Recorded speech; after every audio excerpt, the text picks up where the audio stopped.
हमें इन्हीं रास्तों से गुजरना पड़ता है, देख रहे हो, इन साइड से, ठीक है। और यहाँ तक हम इसलिए पहुँच आए कि जी भाई हमने इस भाई की वीडियो परसों लगाई थी, माशाल्लाह काफ़ी वायरल हो गई थी। कमालिया का है। आज है कोई मूड या आज कच्चा है? नहीं। चलो काट दो एक दाना, देखते कि क्या सिस्टम है। चलो जी, गिरने का खतरा यहाँ काफ़ी होता है। अभी दाना काटते आपको दिखाते हैं, ठीक है। कह रहे कि सारी गड़ी ला ले, तो देखते कि वाकई गड़ी ला ले या नहीं। सबसे ख़तरनाक काम यही है भाई, इन गाड़ियों के ऊपर चलना फिरना, क्योंकि गिरने का। आए ज़रा इधर करीब आए, आ जाए आ जाए, आए कोई भी दाना उठाए, कोई भी दाना उठाए, उठा ले, आ जाए ज़रा मेरे करीब आ जाए। आज कितनी गाड़ियाँ लाए हो? तीन। हाँ, तीन गाड़ियाँ। अच्छा, व्यापारी खुद ख़रीदे या अपने माल है? अपना माल है। अच्छा चलो काटो, बिस्मिल्लाह करो।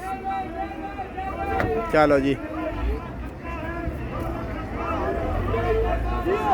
हाँ जी।